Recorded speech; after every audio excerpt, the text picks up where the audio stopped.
Olá, meus amados em Cristo Jesus, graça e paz a todos, da parte de nosso Senhor Jesus Cristo.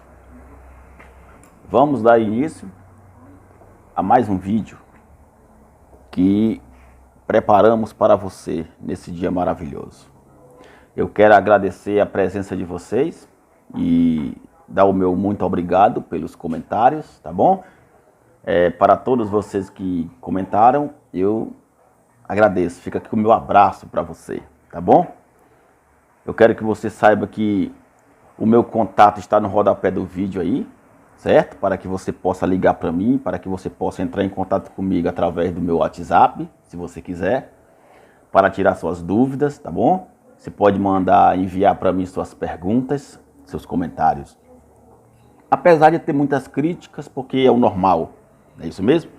Eu peço que você deixe o seu like, obrigado, inscreva-se no canal e ative o sininho para você receber as notificações que o YouTube vai estar mandando para você sobre os próximos vídeos.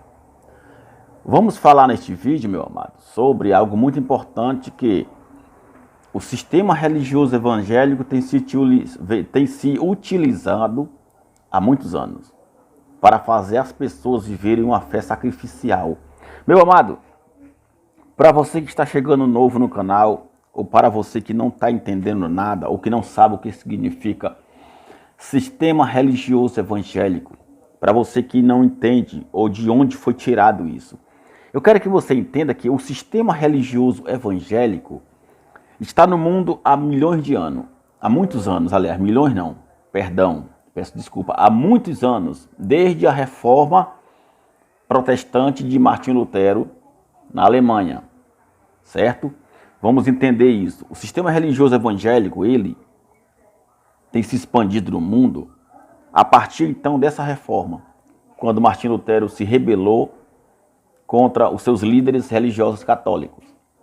Ele não aceitava as leis da igreja e então se rebelou. Ele protestou e daí então deu início a uma grande reforma protestante que se expandiu no mundo. Porém, ficou defasado. Por quê? Porque ele não trouxe o evangelho da graça de Cristo para todos. Ele simplesmente mudou algumas coisas. E daí então surgiram outras religiões, como você sabe. Então os evangélicos que saíram dele, que foram criados a partir então dessa sua reforma, estão aí no mundo e estão trazendo esse evangelho, mas não de forma santa.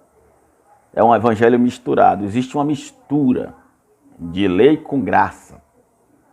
Os evangélicos misturam a lei com a graça. Eles estão cruzando os pactos.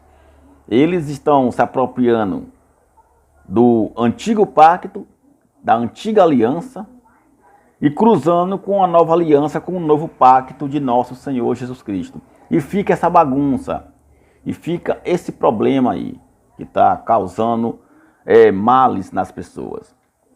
Porque o sistema religioso evangélico, ele trabalha em cima daquela situação que as pessoas estão passando. A maioria, não todos, se utilizam da Bíblia, principalmente do antigo pacto, da antiga aliança no Velho Testamento, para então criarem suas campanhas em cima disso. Mas eu quero dizer para você que eu também já fui escravo do sistema religioso. E não só eu, como muitos que estão aí também fazendo seus vídeos nos seus canais, pregando essas verdades. Você veja que tem até países que estão se rebelando já contra o sistema. Na África, os angolanos estão se revoltando, estão expulsando esses cães gulosos. Não aceitam mais, não suportam mais viver debaixo de tutores. Eles estão compreendendo, eles estão vendo que estão sendo explorados. Lá, as pessoas são exploradas por causa do sistema religioso que entrou no país. E é como se fosse um cavalo de Troia. Você sabe a história do cavalo de Troia, que foi dado como um presente, né, para que houvesse a invasão. E eles receberam esse cavalo e dentro do cavalo estavam os gregos, os soldados estavam lá dentro, que na madrugada invadiram a cidade e destruíram tudo. Assim tem sido o sistema religioso quando entra num país. É como um cavalo de Troia. Ele entra com presentes, eles entram com ofertas maravilhosas, né? Levando cura, libertação, cestas básicas, solidariedade e levando piedade. Eles entram ajudando, só que depois destroem com fábulas, com doutrinas, com mandamentos de homem. Passam a explorar a fé das pessoas, passam a manipular as pessoas com seus dogmas. E você sabe que tudo isso pode ter um fim. E eu creio que o fim está chegando. Está se levantando no Brasil e no mundo uma nova reforma protestante e é contra o sistema religioso evangélico. E nós vamos continuar denunciando, levando a verdade do evangelho da graça do Senhor Jesus para as pessoas que estão sendo enganadas. Não somos contra você que se reúne na sua igreja, nos seus templos, você que é igreja. Nós não somos contra a igreja. Nós não somos contra o povo que vai, que participa, que cultua, que vive. Não, nós somos contra os cães gulosos. Nós somos contra as doutrinas dos homens. Nós somos contra a negociata. O que eles fazem com a palavra de Deus, mercadejando, vendendo bênçãos e milagres. Essa é a verdade. Embora muitos não aceitem, como eu tenho recebido críticas de muitos que, na verdade, mandam áudios para mim, que não aceitam o que eu falo, me criticam, eu compreendo, meu amado. Eu também não aceitava. Eu também era um escravo como você. Mas hoje eu estou liberto. Mas hoje o evangelho da graça do Senhor Jesus me iluminou. E eu tenho certeza que vai iluminar você também. E lá em Angola está tendo essa grande revolta, essa invasão. Eles estão se libertando do sistema, tomando de conta. E não aguentam mais, não suportam mais tanto abuso, tanta exploração da parte desse sistema religioso. Se você quiser saber dessa história, você pode pesquisar no YouTube, que você vai achar a revolta dos angolanos lá. Você vai achar, você pode pesquisar nos vídeos que você vai ver o que os angolanos estão fazendo. Então, isso está começando, meu amado. Está começando. Você pode ter certeza disso. A partir de então, vai se levantar muitos contra. Muitas pessoas estão se libertando, não aguentam mais, não suportam mais. As pessoas acabam acordando para a verdade. Por quê? Porque esse é o intuito do evangelho da graça de Cristo. Libertar o povo. Libertar as pessoas dessa escravidão. E nós vamos falar sobre isso. Porque o sistema religioso evangélico tem se utilizado há muitos anos para fazer as pessoas viverem uma fé sacrificial que não tem na Bíblia. Eles criaram essa fé. Eles criaram essa fé sacrificial, uma fé inteligente, criaram uma fé sobrenatural, fé que pensa que a fé e a inteligência caminham juntas e assim eles vão engabelando as pessoas com suas mentiras. Porque nem Jesus falou, nem os apóstolos, sobre esta fé. Porque a fé é um dom de Deus. A fé é algo que Deus colocou dentro de nós. É dom de Deus. Não é nossa. Não vem de nós. É dom de Deus. Você pode ver isso em Efésios, capítulo 2, versículo 8. Pela graça sois salvos. Isso não vem de vós, é dom de Deus. É Deus que nos dá a fé. Nós não temos nada. Tudo vem de Deus. Eles têm se apoiado em cima de uma mensagem que Tiago, tinha dado para os judeus. Em cima disso, a tradição evangélica, em cima desse versículo, ela reforçou a sua teologia da fé sacrificial. Porque Tiago disse que a fé sem obras é morta. E o povo acredita que tem que viver uma fé sacrificial por causa dessa teologia criada pelo sistema e que tem lá na epístola de Tiago. As pessoas acreditam que tem que fazer tudo para ter alguma coisa com Deus. Acreditam que tem que sacrificar o que elas têm. Acreditam que tem que viver sob tutores, que tem que viver fazendo as obras para se justificarem diante de Deus. Mas não é bem assim. Entendeu? Que viver uma fé sacrificial. Mas contra isso eu protesto. Eu protesto e muitos estão protestando contra esse falso ensino da fé sacrificial, desse falso ensino do altar. Nós estamos protestando contra o sistema religioso evangélico que tem levado as pessoas a viverem uma vida contrária à vontade de Deus, nosso Senhor, contra o Evangelho de Cristo. Nós estamos protestando contra as leis deles, contra essa fé sacrificial, contra esse falso ensino do altar, contra o falso ensino do templo, contra o falso ensino de fogueira santa, de campanha, de jejum, de batismo nas águas, de santa ceia, de tudo isso que são sombras da lei de Moisés. Que o Evangelho do Senhor Jesus não traz essas rebarbas para o povo.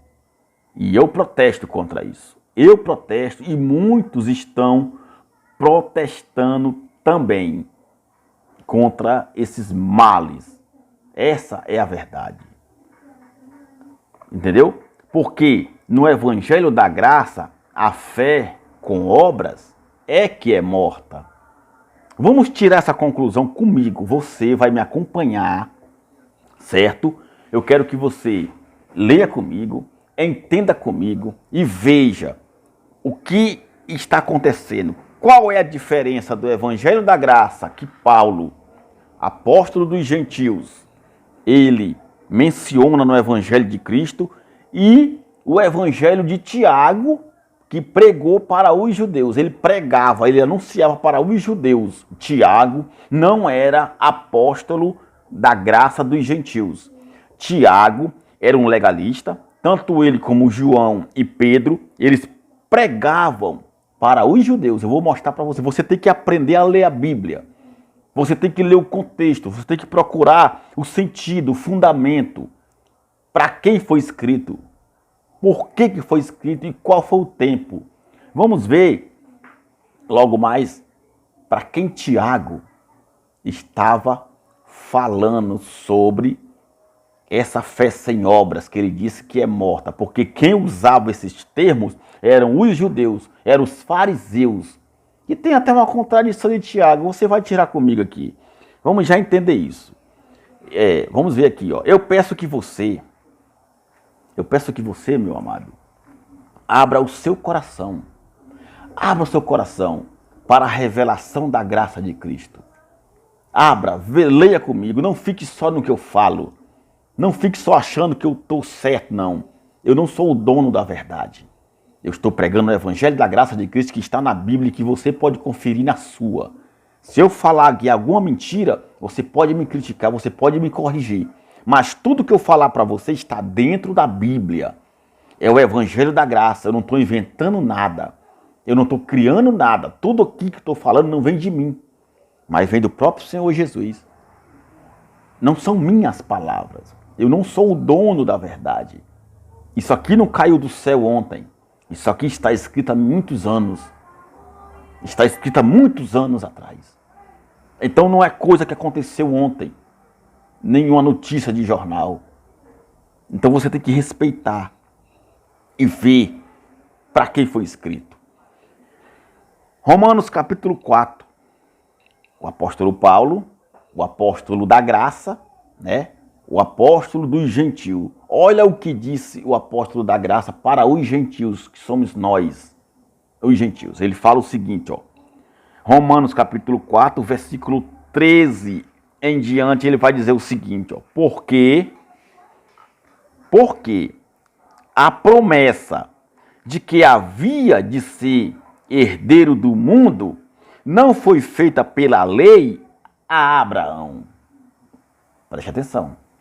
Ele fala que a promessa que havia de ser herdeiro do mundo não foi feita pela lei, não foi pelas obras. Você vai ver que lá em Tiago ele já fala que Abraão sacrificou seu filho e que ele fez tudo aquilo pelas obras, obedecendo pela fé com as obras. Mas aqui Paulo, que prega a graça para os gentios, não é assim.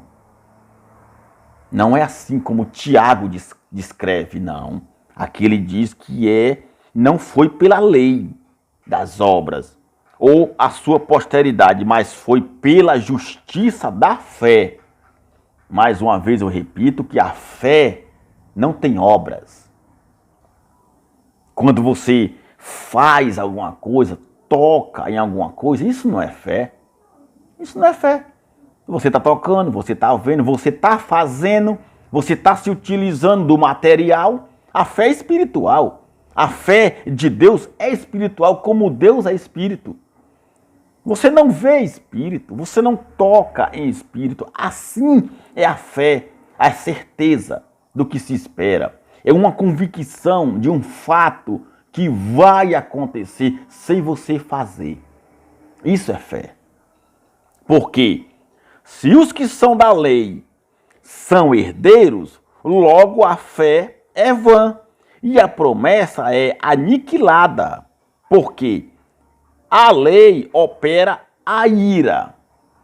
A lei opera a ira. Por quê? Porque a lei, se você não sabe disso, meu amado, a lei dá suporte ao pecado. A lei dá força ao erro, ao banalismo, né? A lei dá suporte, dá força ao pecado e à ira. Por isso que você vê os evangélicos sempre se revoltando, sempre irados, sempre criticando, sempre em contendas uns com os outros. Invejas, gritaria, estão sempre com fofocas, falando mal um dos outros, uns querendo subir em cima da desgraça dos outros. É por causa disso, por causa da lei. Porque onde não há lei, também não há transgressão. Portanto, é pela fé que seja segundo a graça, a fim de que a promessa seja firme a toda a posteridade, não somente a que é da lei, mas também a que é da fé, que teve Abraão, o qual é pai de todos nós. Entendeu? Não foi pela lei, não foi pelas obras que Abraão foi justificado diante de Deus, como diz Tiago e como diz os pastores evangélicos. Porque Abraão sacrificou o seu filho, ele praticou a obra, ele foi pelas obras da lei que Abraão foi justificado e pai da... Não, aqui diz que foi pela fé. Abraão não fez nada, Abraão não fez milagre, Abraão não curou ninguém, Abraão não abriu o mar vermelho, Abraão não derrubou o gigante, Abraão não multiplicou o azeite da viúva, Abraão não fez nenhum milagre, ele apenas obedeceu. Ele viu Deus? Não. Ele fez alguma obra? Não. Ele sacrificou seu filho Isaque no Monte Moriá? Não. Ele subiu com Isaque e desceu com Isaque. Vamos tirar essa dúvida comigo, eu e você. Mas antes disso, vamos ver aqui em Tiago. Vamos lá em Tiago. Vamos ver comigo aqui Tiago. Vamos ver aqui o que Tiago, ele, então, disse a respeito de Abraão. Vamos ver o que Tiago disse a respeito de Abraão, né? Porque você que tem que entender uma coisa. Quando Tiago falou que a fé sem obras é morta, é porque ele estava falando para quem? Ele não estava falando para mim nem para você. Você pode analisar isso aqui no livro de Tiago. Tiago, capítulo 1. Entenda, antes de você obedecer alguma coisa na Bíblia, procure saber o fundamento. Procure saber o contexto. E o contexto está aqui, ó, no início. Veja o início aqui, ó. Tiago, Epístola de Tiago, capítulo 1, versículo 1. Veja só. Tiago, servo de Deus e do Senhor Jesus Cristo, que escreve às 12 tribos que andam dispersas. Eu os saúdo. Ele está escrevendo para quem? Para as 12 tribos. Que 12 tribos eram essas? Eram tribos do Brasil? Eram tribos da África? Da Alemanha? Da América? Da Europa? Não. Essas tribos eram as 12 tribos de Israel. Você é de Israel? Você faz parte de alguma tribo de Israel? Não. Primeiro que nessa época aqui nem Brasil existia. Nem América e nem Europa. Então, não é para mim nem é para você. Certo? Aqui ele não está pregando o evangelho da graça. Aqui ele está exortando os seus irmãos. Irmãos judeus. Ele fala, meus irmãos, tende grande alegria quando enfrentardes várias tentações. Está vendo o que ele fala aqui? Meus irmãos. Quem é meus irmãos que ele fala aqui? É você? É eu não. São os irmãos dele, judeus. Certo? Sabendo que a prova da vossa fé opera a paciência. Olha só, ele pregava para eles, porque eles viviam em contendas, eles viviam em murmurações, eles viviam em descontentamento, com iras, com revolta, preocupados, sofrendo. Eles viviam atribulados o tempo todo. Então ele fala isso, para que eles vivam em paz, que tenham paciência. Tenham, porém, a paciência, a sua obra perfeita. Olha só, para que sejais perfeitos e completos sem faltar em coisa alguma. Entendeu? Aí vamos ver aqui o que ele fala sobre a fé. Tiago, capítulo 2, versículo 14. Leia comigo. Olha só, como você viu no início, isso aqui ele está falando para os judeus. É para as 12 tribos que estavam em contendas. Ele fala assim, ó. Meus irmãos, que aproveita se alguém disser que tem fé e não tiver as obras? Você está entendendo? Como ele contraria as coisas, como é o contrário dele para Paulo. Paulo diz que pelas obras ninguém será justificado, porque a justiça de Deus vem pela fé, sem as obras. E ele aqui diz que a fé sem as obras é morta. Porque, porventura, a fé pode salvá-lo? Mas se você vê Paulo pregando o evangelho da graça para os gentios que somos nós, ele diz o quê? Pela graça sois salvos mediante a fé. Aqui ele diz, olha só, vamos tirar essa contrariedade aqui de Tiago. Você comigo, na mesma Bíblia, preste atenção. Olha só, Tiago, capítulo 2, versículo 14, diz assim, ó, meus irmãos, que aproveita se alguém disser que tem fé e não tiver as obras? Porventura, a fé pode salvá-lo? Ele falando para os judeus. Agora, o que Paulo, o apóstolo da graça aos gentios, fala em Efésios capítulo 2, versículo 8. Olha a contradição dessas palavras na mesma Bíblia. Isso é para você entender que nem tudo que está escrito é para nós. Ele fala assim, ó, porque pela graça sois salvos. Paulo falando aos Efésios, está aqui, Epístola de Paulo aos Efésios, capítulo 2, versículo 8, ó, porque pela graça sois salvos por meio da fé, e isto não vem de vós, é dom de Deus. No 9 ele fala, ó, não vem das obras, não vem da onde? Não vem das obras, para que ninguém se glorie. Mas Tiago diz aqui, ó, olha só, o que aproveita se alguém disser que tem fé e não tiver as obras? Porventura, a fé pode salvá-lo? Você está vendo a contradição? Por que é contrariado aqui? Porque Tiago não prega para nós. Tiago não fala o evangelho da graça. Tiago fala a lei. Tiago prega para os judeus. Por isso que você fica contrariado. Por isso que você fica se martirizando na sua mente. Uma hora crê, uma hora não crê. Você tem que entender, você tem que saber cifrar as coisas. Você tem que saber, meu amado, a procurar o que é certo, a selecionar o que é para você. Você é gentil, nós somos gentil, o povo brasileiro é gentil. Todos os que não são de Israel, que não são judeus, são gentios. Então, essa mensagem de Tiago não é para mim nem para você. Essa mensagem aqui é para os judeus. Ele diz, ó, e se o irmão ou a irmã estiverem nus e tiverem falta de mantimento cotidiano, e algum de vós lhe disser, ide em paz, aquentai-vos e fartai-vos, e não lhe derdes as coisas necessárias para o corpo, que proveito virá daí? Assim também a fé. Aqui, ele associa a fé às obras, coisa que o Evangelho da Graça diz que não. Diz que não vem das obras, para que ninguém se glorie. Mas é pela fé, que é dom de Deus. Entende? Olha a diferença. Assim também a fé, se não tiver as obras, é morta em si. Tá vendo? Ele diz aqui.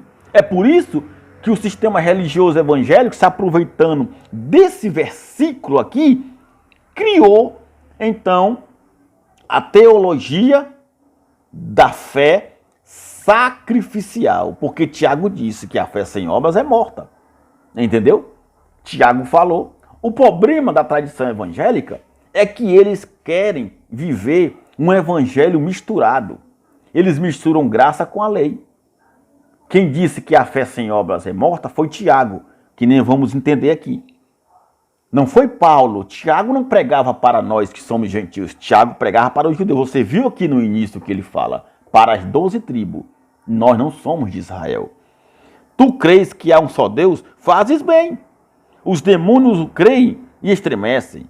Entendeu? Então, Tiago aqui está falando isso. Olha o que ele diz mais aqui, ó. Porventura, olha só. Ele fala assim, mas ó homem vão, queres tu saber que a fé sem obras é morta? Aí ele vai explicar para os judeus, não para nós, ó. Porventura, o nosso pai Abraão não foi justificado pelas obras quando ofereceu sobre o altar o seu filho Isaque? Meu amado, aqui é uma grande contradição de Tiago. Entendeu? Ele fala, bem vezes que a fé cooperou com as suas obras e que pelas obras a fé foi aperfeiçoada. Não. A fé não é aperfeiçoada nas obras. A fé, ela foi aperfeiçoada no sacrifício do Senhor Jesus. Tiago está contradizendo as coisas. Ele fala aqui, ó, porventura o nosso pai Abraão não foi justificado pelas obras quando ofereceu sobre o altar o seu filho Isaque? Nananina, não. Abraão não sacrificou o seu filho. Ele não foi justificado, como ele diz aqui, pelas obras. Ele foi justificado pela fé. Pela a fé foi que Abraão foi justificado. Não foi pelas obras. Por quê? Porque se fosse pelas obras, então não seria necessário, então, que Jesus Cristo viesse sacrificar sua vida por nós. Entendeu? Como você vê aqui, ó, pela fé, ó, Hebreus, capítulo 11, fala sobre esses homens da fé. Fala da fé de Enoque. Pela fé, Abraão, sendo chamado, obedeceu, indo para um lugar que havia de receber por herança e saiu sem saber para onde ia. Pela fé habitou na terra da promessa, como em terra alheia, morando em cabanas com Isaque e Jacó, herdeiros com ele da mesma promessa, porque esperava a cidade que tem fundamentos, da qual o artífice e construtor é Deus. Tá vendo? Pela fé. Não fala que foi pelas obras, é pela fé. E Tiago diz que foi pelas obras. Não, meu amado. Tiago era um legalista. Tiago legalista, pregador da lei para os judeus. E os nossos amados irmãos evangélicos, como não têm o conhecimento da graça de Cristo, querem ter, mas não têm, ficam aí se misturando, ficam aí se contradizendo, pregando Tiago, pregando João, pregando Jesus de Nazaré, É só o que eles fazem nos seus alçapões. É só os que eles pregam nas suas congregações. Jesus de Nazaré prega a mulher do fluxo de sangue, prega a ressurreição de Lázaro, o paralítico de Cafarnaum, Nicodemos, prega Jesus de Nazaré, transformando água em vinho, a pesca maravilhosa. Quer dizer, mas você precisa entender que Jesus de Nazaré não veio para nós. Ele veio para o povo de Jerusalém. Jesus de Nazaré, quando você lê os livros históricos de Mateus, Marcos, Lucas e João, eu já disse e repito, Jesus ali não era para nós. Aquela pregação dele ali, as parábolas dele, não era para nós.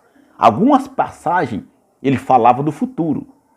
Os que viriam como os falsos profetas, como os falsos cristos, como os anticristos que viriam então no mundo. Ele pregava sobre a grande tribulação em Jerusalém, que aconteceu no ano 70, a destruição do templo. Ele anunciava o evangelho, ele anunciava o reino de Deus. Ele cumpriu a lei, ele pagou impostos, ele se batizou em água. Ele tinha pecado, por acaso? Como se dizem que o batismo nas águas é para perdoar pecado? Mas Jesus era pecador? Não. E por que ele se batizou? Por causa da tradição. Porque o batismo era uma tradição judaica, era da lei de Moisés, ele tinha que cumprir a lei. Ele não podia ser transgressor da lei porque ele seria impostor. Então ele teve que cumprir. E cumpriu. Batizou-se em água, foi circuncidado ao 8º dia de nascido. Isso tudo ele fez. Você pode acompanhar comigo. Ele fez tudo isso, Jesus de Nazaré. E os evangélicos vivem pregando Jesus, filho de Davi. Eu quero dizer para você que aquele Jesus, filho de Davi, e aquele Jesus de Nazaré morreu. Ele morreu na cruz. Quem ressuscitou foi o Cristo ressuscitado, cheio de glória. Nós vivemos hoje a fé no evangelho do Cristo ressuscitado, cheio de glória. E não esse Jesus de Nazaré, que era para os judeus. Entendeu? Se você quiser entender isso, você tem que ler a Bíblia.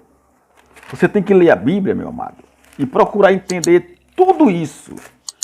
Que para quem Jesus de Nazaré veio, para quem que ele, pregava o evangelho lá em Jerusalém. Era para os judeus.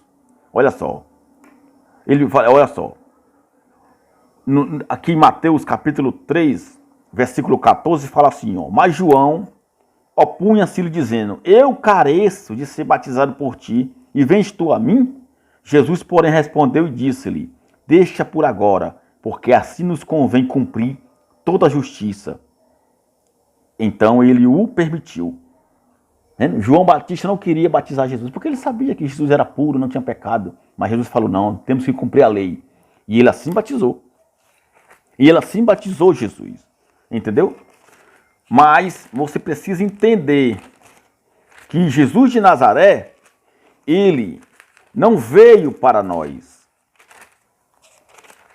Jesus de Nazaré, ele veio para o povo de Jerusalém. Como ele diz aqui, ó. Ele fala aqui em Mateus 15. Você pode acompanhar comigo na sua Bíblia. Mateus capítulo 15, versículo 24. Ele fala assim, ó. E ele respondeu, Jesus respondeu dizendo, eu não fui enviado, senão as ovelhas perdidas da casa de Israel. Tá vendo aqui? Ele diz, eu não vim para todo mundo, eu vim para Israel. Jesus foi anunciado pelos profetas o tempo todo como o Messias que viria para quem? Para o povo judeu.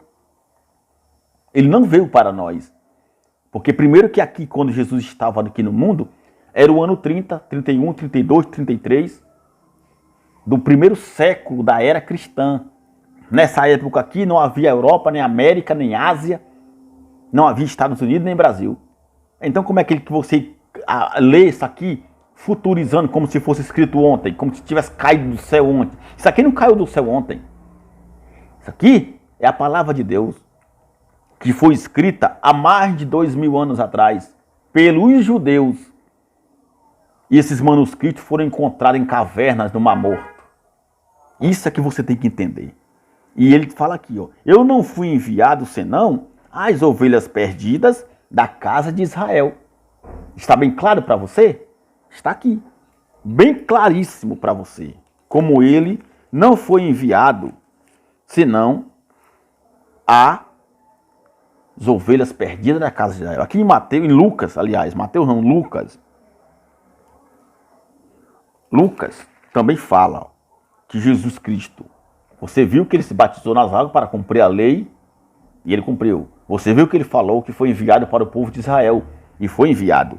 Lucas capítulo 2, versículo 21 fala que ele foi circuncidado ao 8º dia quando nasceu. Está aqui, ó. E quando os 8 dias foram cumpridos para circuncidar o menino, foi-lhe dado o nome de Jesus, que pelo anjo lhe fora posto antes que no ventre fosse concebido. Está vendo?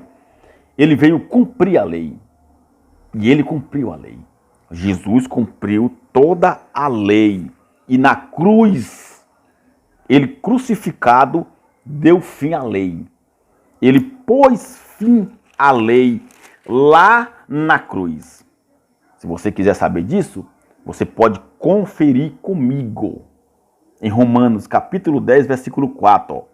Porque o fim da lei é Cristo, para a justiça de todo aquele que crê. Jesus é o fim da lei. Você tem que entender isso. O homem não é justificado diante de Deus pelas obras da lei. Ora, aqui no versículo 5 fala, ora Moisés descreve a justiça que é pela lei, dizendo, o homem que fizer estas coisas viverá por ela. Moisés, quando fez a lei, ele dizia que a pessoa só seria justificada se praticasse a lei, se vivesse pela lei, porque foi a lei de Moisés que foi criada. Mas a justiça que é pela fé diz assim, não digas em teu coração, quem subirá ao céu, isto é, a trazer do alto a Cristo? Ninguém. Cristo veio e trouxe com ele a justiça, que é pela fé. Entendeu? A justiça é pela fé. Nós somos justificados pela fé em Cristo Jesus. Aqui em Romanos capítulo 11, versículo 6 fala assim, ó. Mas se é por graça, então já não é pelas obras.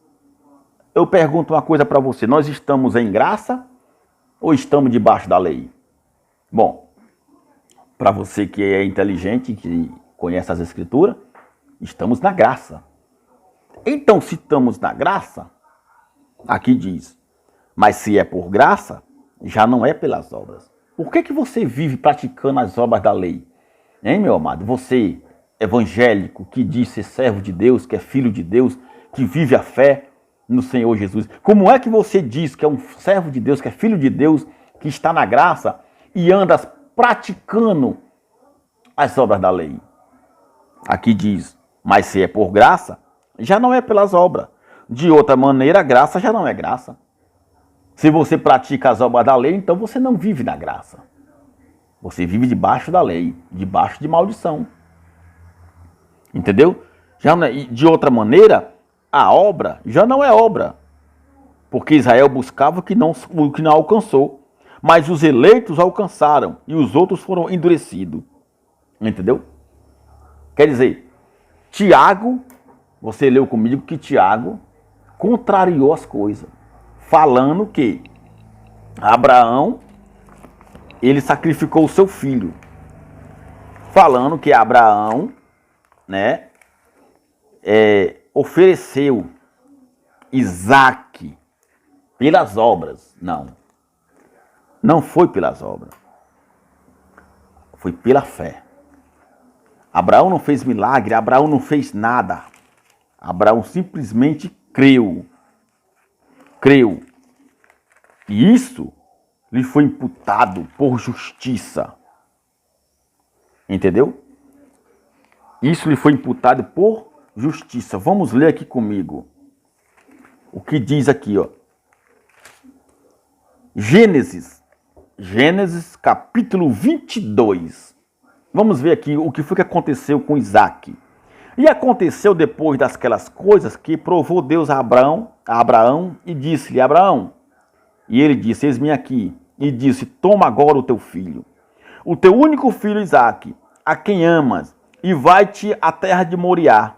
e oferece-o ali em holocausto sobre uma das montanhas que eu te direi.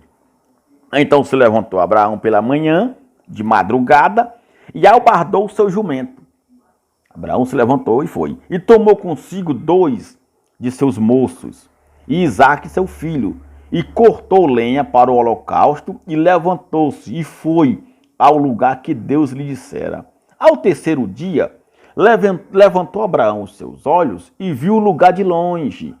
E disse Abraão a seus moços, ficai-vos aqui com o jumento, e eu e o moço iremos até ali, e havendo adorado, tornaremos a vós. Olha a fé de Abraão. Isso é fé ou é obras? Isso é fé. Por quê? Ele não via a volta dele com seu filho, mas ele cria. Ele tinha certeza que iria voltar com o filho dele. Porque ele estava indo sacrificar o seu filho. Deus pediu, ó. Deus fez uma prova com Abraão, ó, e disse-lhe, toma o teu filho, o teu único filho, Isaque, a quem tu ama, e vai-te à terra de Moriá e oferece-o ali em holocausto. Abraão tinha que matar o filho dele e queimá-lo para Deus, sobre um altar de pedras, porque era para isso que eram feitos os altares no lugar, naquela época, para sacrificar holocaustos. Então Abraão com fé falou assim, ó, haveremos de voltar, tornaremos a vós. E tomou Abraão a lenha do holocausto e pô-lo sobre Isaque, seu filho, e lhe tomou o fogo e o cutelo na sua mão, e foram ambos juntos subir na montanha.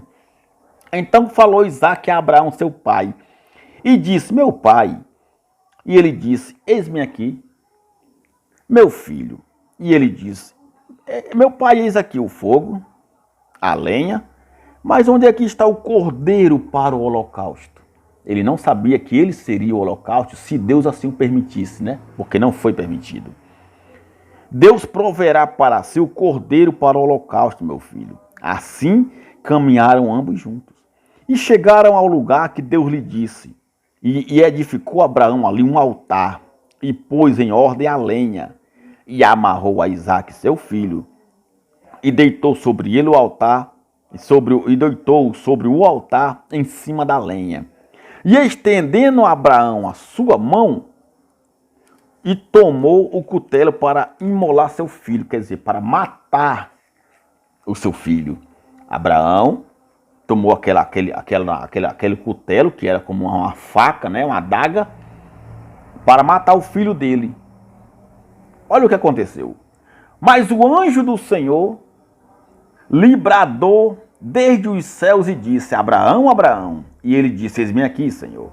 Então disse, não estendas a tua mão sobre o moço, e não lhes faça nada, porquanto agora sei que temes a Deus, e não negaste o teu filho, o teu único filho. Então levantou Abraão os seus olhos e olhou, e eis que um carneiro detrás dele estava travado pelos seus chifres no mato. E foi Abraão e tomou o carneiro e ofereceu em holocausto em lugar do seu filho. Ofereceu em lugar do filho dele. Ó. E chamou Abraão o nome daquele lugar, o Senhor proverá. Donde se diz até o dia de hoje, no nome do Senhor se proverá. No monte do Senhor se proverá. Então o anjo do Senhor bradou a Abraão pela segunda vez desde os céus e disse, por mim mesmo jurei, diz o Senhor, porquanto fizeste esta ação e não me negaste o teu filho, o teu único filho, que deveras te abençoarei e grandissimamente multiplicarei a tua descendência, como as estrelas dos céus e como a areia que está na praia do mar. E a tua descendência possuirá a porta dos seus inimigos, e a tua descendência serão benditas, e em tua descendência serão benditas todas as nações da terra, porquanto obedecestes a minha voz. Então Abraão tornou aos seus moços e levantaram-se e foram juntos para Betseba, e Abraão habitou em Betseba. Entendeu agora? Abraão não sacrificou Isaque. Tiago diz, ele ofereceu Isaque. Não. Ele não sacrificou. Ele não usou de obras. Foi a fé de Abraão que o justificou diante de Deus. E assim, o apóstolo Paulo também. Você viu aqui comigo, Gênesis capítulo 22, falando da história de Abraão. O que aconteceu Naquela época, o que aconteceu naquela época com a história de Isaac, que não foi pelas obras, mas pela fé. Tiago passa esse relato para os judeus para servir de exemplo, porque eles tinham e têm Abraão como seu pai. Mas Abraão é pai daqueles que vivem pela fé e não pelas obras. Abraão é pai dos que vivem pela fé e não pelas obras. É isso que você precisa também entender. Entendeu? É isso que você tem que entender. Porque você veja que os evangélicos usam essas mensagens e enganam as pessoas. Você tem que dar o seu Isaac. Você veja que Abraão sacrificou Isaac e foi o pai da fé. Você também tem que dar o seu Isaac. Você tem que colocar o seu Isaac no altar. Não. Está errado, meu amado. Leia a Bíblia. Abraão não sacrificou Isaac. Abraão desceu com Isaac. Abraão sacrificou um cordeiro no lugar de Isaac. Você viu comigo e você pode conferir na sua Bíblia. Você acha, olha só, você tem que entender uma coisa, ó. Você tem que entender uma coisa, que Tiago, ele não escreveu para a igreja. É por isso que Tiago, ele contraria a palavra. Ele não escreveu para a igreja, ele escreveu para os judeus. Ele escreveu para o povo das suas tribos. Aí você acha uma carta no chão, né? Você acha, de repente, você acha uma carta que alguém escreveu para uma pessoa, aí você quer aplicar aquela carta na tua vida, você acha que funciona? Eu escrevo uma carta para minha esposa dizendo, eu quero isso, eu quero aquilo, eu te amo, você é tudo para mim, eu não vivo sem você e tal, e vou... Aí eu perco essa carta, alguém acha essa carta, e você acha que alguém pode aplicar essa carta na vida dela? Não pode. Por quê? Porque não está escrito para ele. O que está escrito lá é para outra pessoa. O que está escrito na carta não serve para ele, não serve para mais ninguém, a não ser para aquela pessoa que foi direcionada. Assim também é o que está escrito na Bíblia. Nem tudo que está escrito na Bíblia é para nós. As histórias de Jesus de Nazaré não é para nós. As pregações de Tiago, de João, Pedro, não é para nós. Atos dos Apóstolos não é para nós. Apenas alguma coisa dá para comparar com hoje. Mas os atos dele, o que eles faziam eram obras. Os pactos se cruzavam. Ali ainda havia a lei e a graça juntas. Os dois pactos se cruzavam porque o maior símbolo da lei estava de pé, que era o templo em Jerusalém. Quer dizer, no ano 70 da era cristã, do primeiro século, quando o templo desabou, caiu, aí sim a lei acabou. O primeiro pacto foi totalmente destruído com a queda do templo. Porque o que mantinha o antigo pacto ainda vigorando era o templo. Com a queda do templo, acabou-se a lei. E só existe um novo pacto. E só existe a graça de Cristo. É por isso que eles viviam nessa contradição. Uma hora graça, uma hora lei. Aí quando você lê aqui as mensagens, as epístolas dos apóstolos, aí você fica contrariado. Um fala que não pode ter obra, outro fala que se não tiver obra não tem fé, aí assim vai aquela briga, você não entende. Então você tem que procurar entender para quem que foi escrito. Não foi para você, você fala, você vê aqui que fala que Tiago estava falando com os judeus. Pedro estava falando com os judeus. João escrevendo o Apocalipse para os judeus, para o povo que estava na grande tribulação. Você pode ver lá no primeiro capítulo de Apocalipse, que as cartas que João escreve é para as igrejas da Ásia Menor que tinha naquela época. Não era para nós nem existíamos.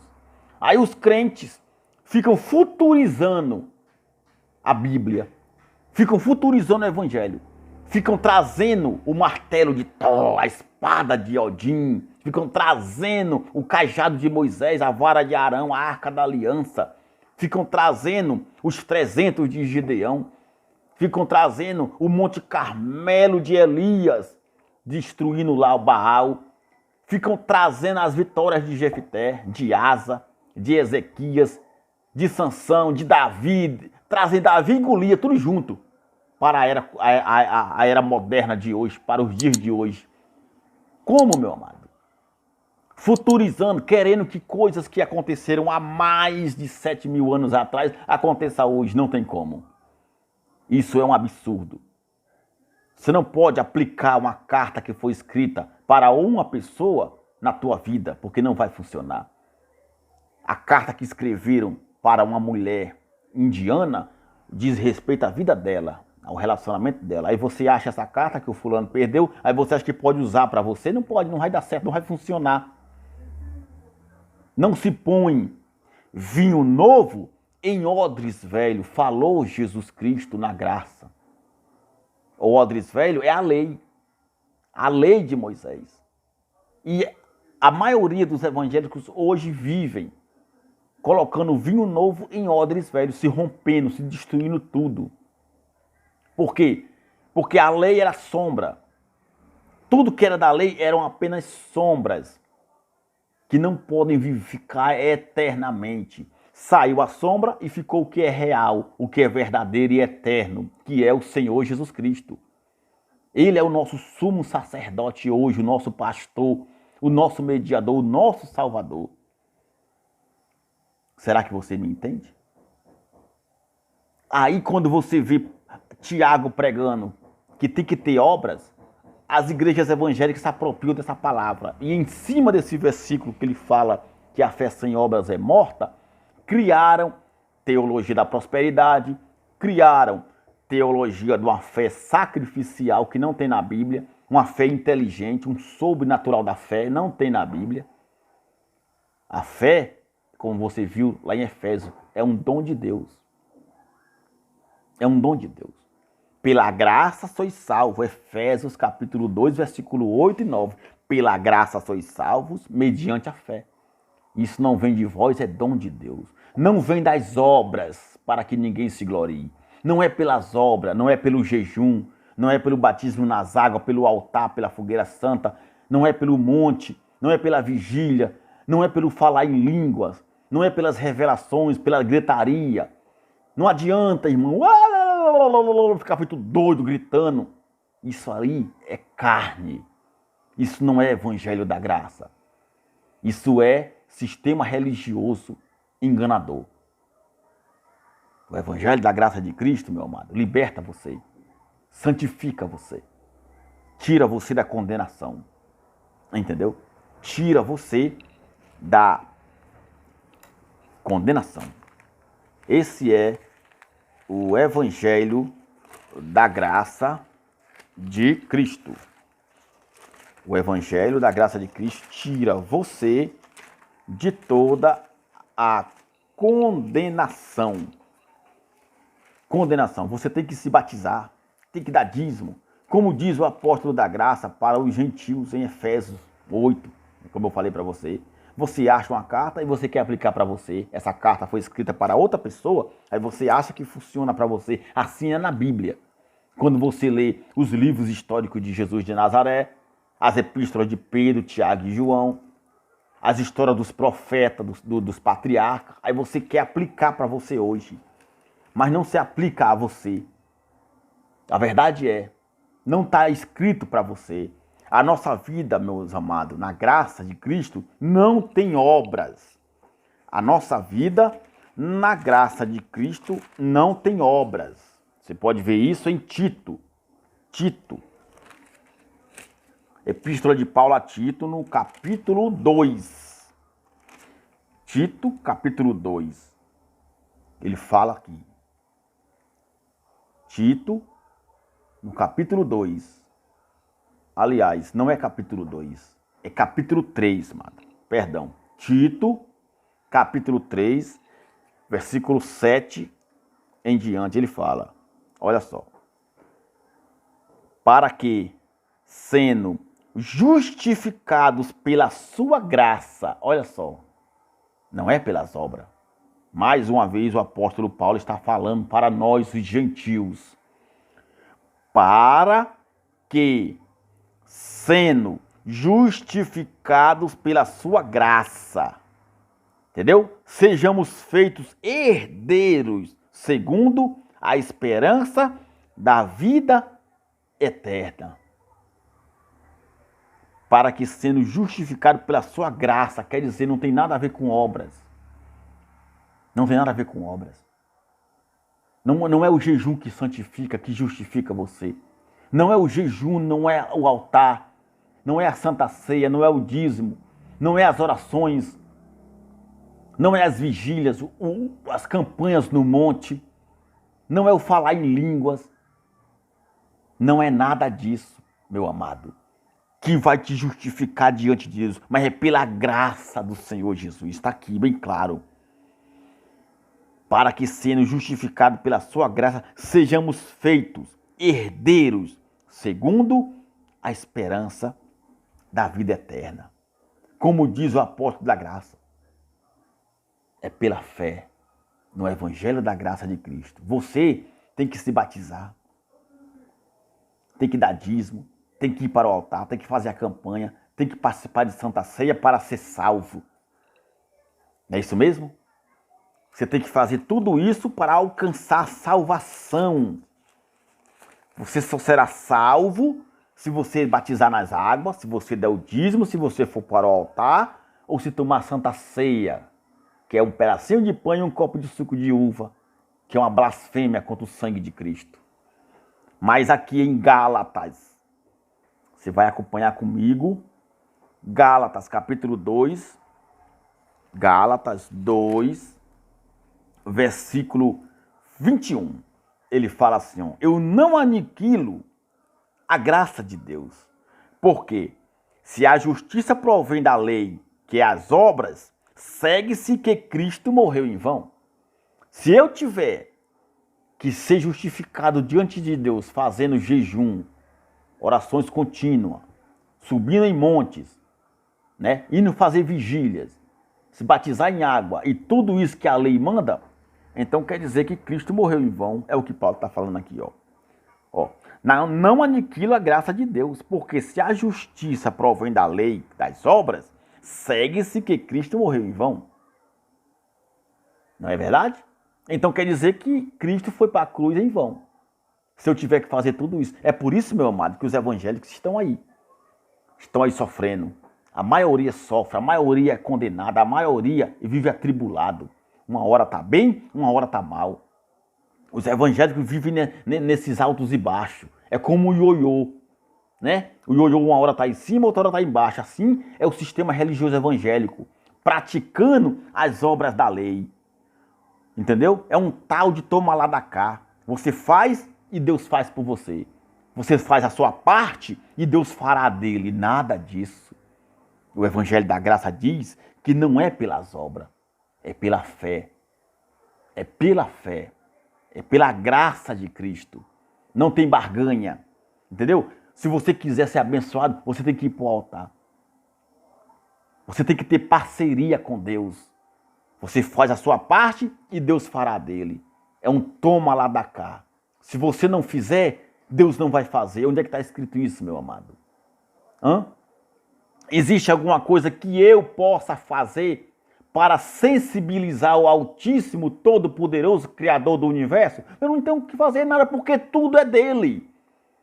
O que é que eu vou fazer para entrar em acordo com o Senhor Jesus? Me diga. Por acaso alguém fez primeiro? Para que ele pudesse lhe retribuir? Me responda. Jesus Cristo foi para a cruz. Qual foi o acordo que ele fez com o ser humano? Ele reuniu quantos? Eu vou para a cruz, eu vou morrer por você, viu? Eu vou morrer por você, e aí? Tu vai me dar o quê? Me diga, o que eu posso fazer? O que você vai fazer por mim? Para que eu possa derramar o meu sangue? Porque eu vou derramar meu sangue, rapaz. Eu vou ser cortado, eu vou ser perfurado. Vocês vão me dar o quê? O que vocês têm para me dar? Para que eu possa abençoar vocês na cruz. Foi assim que Jesus fez? Não. Ele amou. Ele se entregou. Ele se entregou. Você está entendendo? Ele se entregou por nós. Jesus Cristo se entregou por nós. Para que nós fôssemos uma igreja santa e pura. Ele se entregou. Não teve um toma lá da cá, como eles dizem. Não existiu esse toma lá da cá, meu amado. De maneira nenhuma. Os evangélicos é como esse tal de ioiô. Uma hora estão salvos, uma hora estão no inferno. Se não deu o dízimo, está mal com Deus. Se deu o dízimo, está bem com Deus. Uma hora o nome está escrito no livro da vida, outra hora Deus tem que apagar. Senhor, escreve o nome de fulano no livro da vida. Escreveu, fulano está dando dízimo, está participando da ceia, está sendo perfeitamente.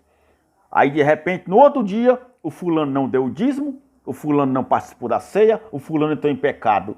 Senhor, apaga o nome de fulano do livro da vida. Aí fulano volta, pede perdão, se batiza em água de novo, e ele diz, Senhor, escreve o nome de fulano de novo. O fulano vai e volta para o mundo, peca de novo. Senhor, apaga o nome de fulano. E essa vergonha, essa imundícia toda. Uma hora o nome no livro da vida, uma hora o nome apagado. Onde é que está escrito isso, meu amado? Essa bagunça. Muitos já se batizaram em águas mais de 1000 vezes. Só em um ano você se batiza 10, 20 vezes. Eu mesmo me batizei nessa imundícia muitas vezes, acreditando que era para perdoar pecado, que eu estaria purificado, que o velho homem estaria ali naquelas águas. Tudo mentira. Não serve de nada, é só um banho. O verdadeiro batismo é na cruz do Senhor Jesus.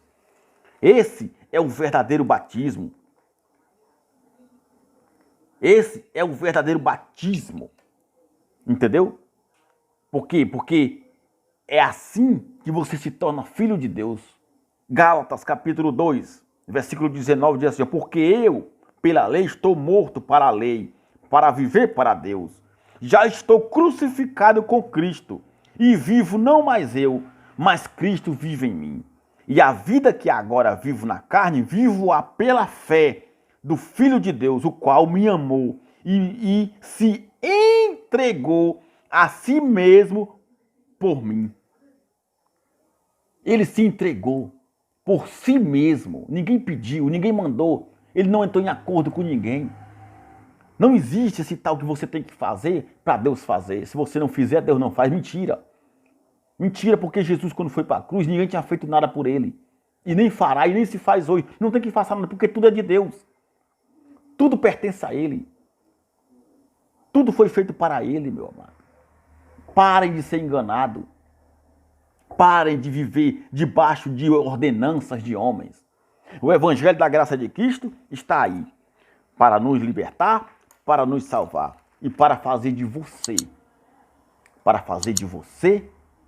uma pessoa santa, justificada pela graça do Senhor Jesus Cristo. Eu não aniquilo a graça de Cristo, porque a justificação não vem pelas obras da lei. Porque senão, Jesus Cristo teria morrido em vão na sua cruz. Aqui eu me despeço de todos vocês, meus amados. Eu agradeço, muitíssimo obrigado pela presença de vocês e vamos em frente. E como eu já disse, está se levantando uma nova reforma protestante e muitos já estão se rebelando. Já está acontecendo muitas revoltas. O povo não aguenta mais viver debaixo de ordenança. Tanta exploração por meio do sistema religioso evangélico que se apropriam da Bíblia para enganar as pessoas. A Bíblia, meu amado, é a palavra de Deus que vive em partes. Você tem que entender o que é que está escrito para você. Nem tudo que está escrito na Bíblia você deve viver. Nem tudo que está na Bíblia é aplicado para mim ou para você. Procure o contexto, pesquise, analise. Veja a verdade, respeite o tempo e a data. Procure entender o que é para você e o que não é. Amém? Muito obrigado por tudo. Eu agradeço a todos vocês, me despeço aqui. Graça e paz a todos e fiquem com Deus. Até a próxima.